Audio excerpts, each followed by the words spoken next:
مشرقی معاشرے میں ہماری سوسائٹی میں کبھی اس کی ضرورت نہیں رہی، کیونکہ بچوں کی اچھی تربیت ہوتی ہے، مائیں بچوں کو اچھی باتیں سمجھاتی ہیں، بچوں کو غلط چیزوں میں مشغول نہیں کیا جاتا ہے، اور ان کو فلمیں نہیں دکھائی جاتی ہیں، اور ٹی وی کے اور کمپیوٹر کے ذریعے سے وہ مناظر نہیں دکھائے جاتے ہیں جس سے ان کے جذبات بھڑکیں اور جس سے وہ ایب نارمل ہو جائیں، ڈس بیلنس ہو جائیں۔ پہلے ہی ان کے توازن کو بگاڑ دیا، اور جب ڈس بیلنس کر دیا، ایب نارمل کر دیا، تو اس کے بعد اب آپ ان کا علاج تجویز کر رہے ہیں۔ پہلے بیمار کرتے ہیں اور بیمار کرنے کے بعد دوائیں ڈھونڈتے ہیں، تو یہ اس بگڑے ہوئے بیمار معاشرے کا نتیجہ ہے۔ ہندوستان میں بھی آج وہ بیماریاں لائی جا رہی ہیں جو RTE کے نام سے right to education bill parliament میں پاس کیا گیا ہے۔ اس میں بہت سی خامیاں ہیں۔ ایک خامی یہ بھی ہے کہ دھیرے دھیرے سیکس ایجوکیشن بھی اسکولوں میں دی جائے گی تو ننھے منھے بچے بھی کرپٹ ہو جائیں گے، اور پھر معاشرہ یہاں کا بھی ویسے ہی ہو جائے گا جیسا معاشرہ یورپین کنٹریز کا ہو چکا ہے کہ سڑکوں پر بھی لوگ ننگ دھڑنگ ہو گئے، انسانوں کی شرم کی چادر اتر گئی اور انسان بے قابو ہو گیا، اور طلاقوں کی شرح کی کوئی انتہا نہ رہی، مرد بھی طلاق دے رہا ہے، عورت بھی طلاق دے رہی، اور پورا معاشرہ ایسا ہے جیسے خواہش پرست جانوروں کا معاشرہ۔ اس سوسائٹی کو جو ہماری اچھی اور نیک سوسائٹی رہی ہے ماضی میں، اور ہماری تاریخ اس معاملے میں بڑی صاف ستھری رہی ہے، صوفیوں نے تربیت کی ہے، رشیوں اور منیوں نے بھی لوگوں کو اچھی باتیں سمجھائی ہیں، ایک اچھا معاشرہ وجود میں لایا گیا، مذہبی ہدایات دی گئی ہیں، نبیوں سے اور رسولوں سے رشتہ جوڑا، یہاں بوڑھوں کی قدر کی جاتی ہے، بچوں پر شفقت کی جاتی ہے، اور اچھی معلومات دی جاتی ہیں، بچپن ہی سے اچھی قدریں سکھائی جاتی ہیں، اور معاشرے میں ان سب چیزوں کا اہتمام کیا جاتا ہے۔ ظاہر ہے کہ ہماری یہ سوسائٹی جو قدیم قدروں سے مالا مال ہے، اس کو ان قدروں سے محروم کرنا اور اچھی باتوں کے رواج کو ختم کرنا اور الیکٹرانک میڈیا کے ذریعے زہر پھیلا دینا، پورے معاشرے کو بگاڑ کے رکھ دینا، معاشرے کو یہ سکھانا کہ کیسے اغوا کیا جائے، کیسے کسی لڑکی کی عزت پر ڈاکہ ڈالا جائے، کیسے رجھایا جائے، کیسے اس کو ننگ دھڑنگ کیا جائے، کیسے اس کے ساتھ کھلواڑ کیا جائے۔ آج فلم پروڈیوسرز کا یہ ہنر بن گیا ہے، اور اس ہنر کو دیکھنے کے لیے آنکھیں دیوانی ہوئی چلی جا رہی ہیں، اور پوری سوسائٹی صحیح ماحول سے دور ہٹتی چلی جا رہی ہے، اور اس کا احساس سب کو ہے، جو ایجوکیشنسٹ ہیں ان کو بھی احساس ہے، جو تربیت کرنے والے لوگ ہیں ان کو بھی احساس ہے۔ اپنی نجی مجلسوں میں اس پر سب برائی کر رہے ہیں، ماں باپ پریشان، استاد پریشان، کورٹ کے ججز پریشان، سپریم کورٹ کے چیف جسٹس پریشان، لیکن علاج نہیں آتا۔ علاج کس طرح ہونا ہے یہ معلوم بھی ہے تو اس کی ہمت نہیں، اس کی جرت نہیں، فیصلے کی صلاحیت نہیں، برائیوں کو پھیلا رہے ہیں اور اس کے بعد ان برائیوں کے علاج کرنے کے لیے باتیں بنا رہے ہیں۔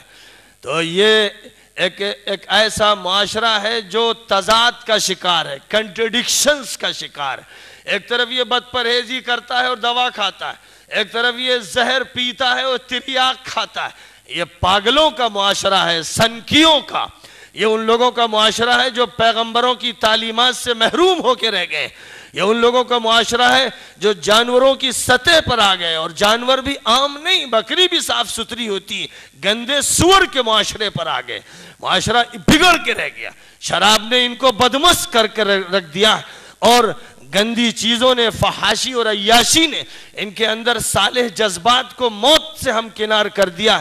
اب یہ ہے، اور ان کی لذتیں اور ان کی شہوتیں اور ان کی اکساہٹیں اور ان کے فاسد جذبات ہیں، یہ ہے وہ سوسائٹی اور معاشرہ جس میں اصلاح کرنے کے لیے پیغمبر آتے تھے، اور پھر آخری پیغمبر کو برپا کیا گیا۔ 6 صدی عیسوی سے گزر کر 7ویں صدی میں وہ داخل ہوئے، اور دنیا کے سامنے انہوں نے جو سسٹم پیش کیا وہ یہ تھا، اقرأ بسم ربک الذی خلق، پڑھو تمام چیزوں کو لیکن اس طرح پڑھو کہ یہ سمجھو کہ ہر چیز میں خدا کی تجلی، ہر چیز کے ذریعے اللہ کی معرفت حاصل کرو، اللہ تک پہنچنے کی کوشش کرو، ہر چیز کا اس طرح مطالعہ کرو. تم اپنی یونیورسٹی کو عبادت گاہ بنا دو، یعنی ہر ڈپارٹمنٹ اور ہر کلاس اور ہر لائبریری اور ہر اکیڈمی پر اللہ کی یاد چھائی ہوئی ہو. یعنی جس موضوع کا بھی تم مطالعہ کرو یہ سوچ کے کرو کہ خدا تعالیٰ کی تخلیق کا کرشمہ ہے، اس کی قدرت کا یہ ایک نظارہ ہے جو میں یہاں بیٹھا ہوا کر رہا ہوں. اور میں اپنے طلباء کو یہ بتانا چاہتا ہوں کہ جو بھی تم پڑھو، جس سبجیکٹ کو پڑھو، تم کبھی بھی اپنے مالک سے الگ نہیں ہو سکتے، کبھی بھی اپنے خالق کو فراموش کر ہی نہیں سکتے. دانشوری اسی کا نام، سوچ و بچار اسی کا نام. یہ وہ صحیح بات تھی جس کو محمد صلی اللہ علیہ وسلم نے پیش کیا. جس وقت انہوں نے یہ بات پیش کی تھی اس وقت رومن امپائر میں کرپشن تھا، پرشین امپائر میں کرپشن تھا، ویدک انڈیا میں کرپشن تھا، ایجپٹ میں کرپشن تھا، پوری دنیا میں کرپشن تھا، ظلم تھا، استحصال تھا، شراب، جوا اور ہر طرح کا بگاڑ اور انارکی پھیلی ہوئی تھی. اگر اس کو پڑھنا ہے تو ساسانیوں کی تاریخ پڑھ لیجئے، رومن امپائر کی تاریخ پڑھ لیجئے اور decline and fall of the Roman empire کی جلدیں اپنے سامنے لے آئیے. آپ انسائکلوپیڈیا دیکھیے، ہسٹری کا انسائکلوپیڈیا، اور اس دور کی دنیا کا نظارہ کیجئے کہ کس قدر بگڑی ہوئی دنیا تھی. اور اس بگڑی ہوئی دنیا کی دکھتی رگ پر انگلی رکھنے والا کون تھا؟ دنیا کی دکھتی رگ پر انگلی رکھی تھی حضرت محمد مصطفیٰ صلی اللہ علیہ وسلم نے. پوری دنیا کو ہدایت دینے کا فیصلہ کیا تھا اور یہ کہا تھا کہ ایجوکیشنل سسٹم میں چینج لاؤ. ایک چینج کی بات فرمائی تھی. یہ نہیں کہنے آیا ہوں میں کہ تم اپنے تمام ادارے تعلیم گاہیں بند کر دو، تم جاہل رہو، ہرگز نہیں. پڑھو اور زیادہ پڑھو، لیکن اپنی پڑھائی کی اصلاح کرو. تمہاری پڑھائی ایسی ہونی چاہیے کہ جو بھی اسکول سے نکلے، کالج سے نکلے، لوگ اس کو دیکھ کر خوش ہوں، وہ آنکھوں کی ٹھنڈک ہو، وہ دل کا سرور ہو، وہ معاشرے کے لیے ایک نعمت ہو، اس کے ذریعے سے لوگوں کو بھلائی ملے، خیر ملے، اس کے ذریعے سے سچائی ملے، وہ کسی طرح کا نقصان نہ پہنچائے. ایک ایسا انسان تیار ہونا چاہیے. لیکن اس وقت کی جو دنیا تھی اور آج کی 21ویں صدی کی دنیا اس سے زیادہ بدتر ہو چکی. لوگ کہتے ہیں کہ بڑی ترقی ہو رہی ہے، لوگ سمجھتے ہیں کہ دنیا ایڈوانس ہو رہی ہے. کوئی شک شبہ نہیں، الیکٹرانکس میں ایڈوانس ہوئی اور وسائل اور امکانات میں ایڈوانس ہوئی، لیکن اسی کے ساتھ ساتھ اخلاق کا جہاں تک تعلق ہے، مورل کا، سیویلائزیشن کا، انسان کے کیریکٹر کا اور انسان کی بلند نگاہی کا، انسان کی صفائی ستھرائی کا، انسان کے اچھے اقدار کا اور بزرگوں کے احترام کا اور امن و راشتی کا، اس پہلو سے اگر دیکھا جائے تو دنیا آج سب سے زیادہ بیکورڈ ہے، سب سے زیادہ کرپٹڈ ہے. اور جہاں زیادہ علم ہے وہاں کی دنیا زیادہ خراب ہے. سب سے زیادہ علم امریکہ میں ہے، سب سے زیادہ یونیورسٹیز، سب سے زیادہ اکیڈمیز، لائبریریز میں لاکھوں کتابیں، ایک ایک لائبریریز میلوں میں پھیلی ہوئی اور کئی منزلہ، 10 20 منزلہ بلڈنگیں اور عمارتیں ہیں اور ان میں بڑے بڑے ہال ہیں اور لاکھوں کتابیں بھری ہوئی. اور پھر اسی کے ساتھ ساتھ کمپیوٹرائز سسٹم نے اور انٹرنیٹ کے کنیکشن نے لاکھوں کروڑوں کتابوں کو آپ کے ہاتھ میں دے دیا ہے، نگاہوں کے سامنے کر دیا ہے.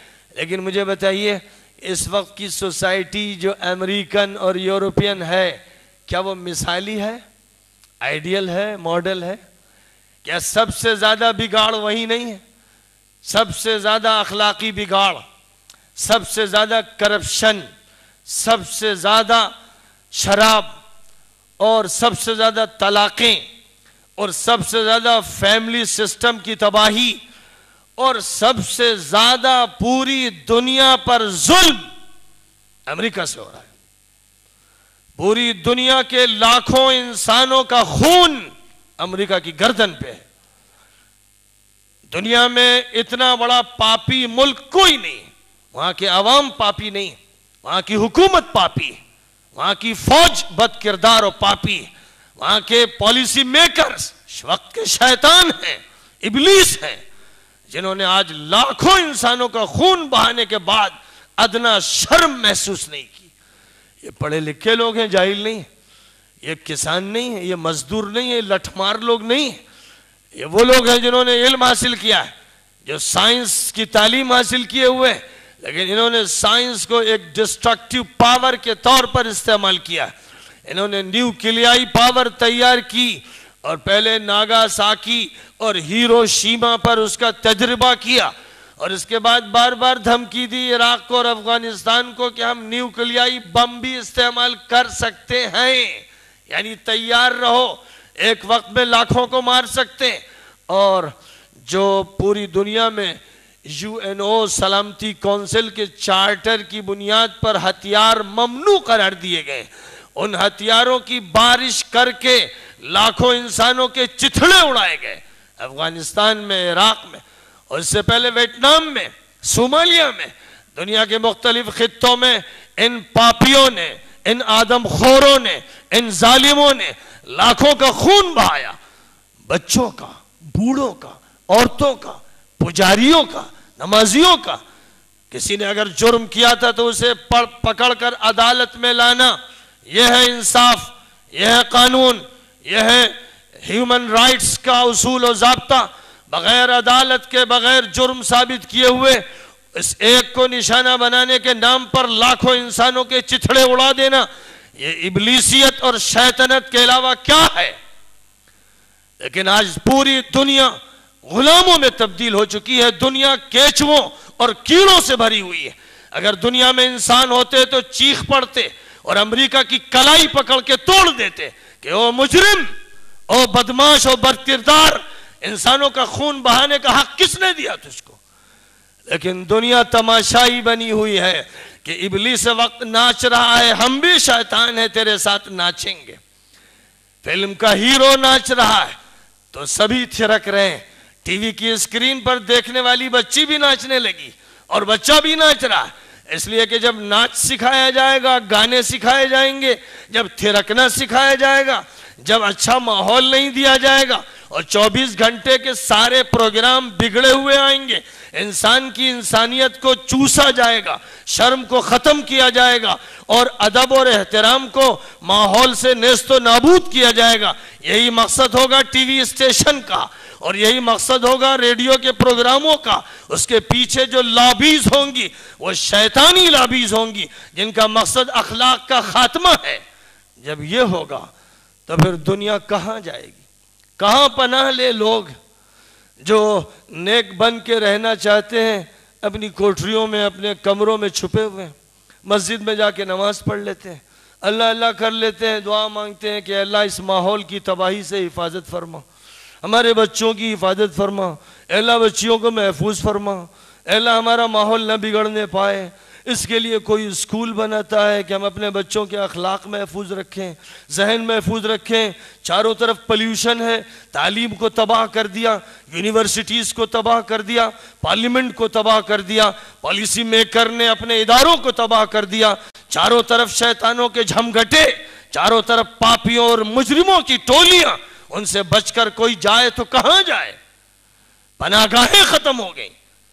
اب پناہ گاہ ہے تو عبادت گاہ ہے, پناہ گاہ ہے تو کسی کا بند کمرہ ہے کہ وہ وہاں پناہ حاصل کر لے.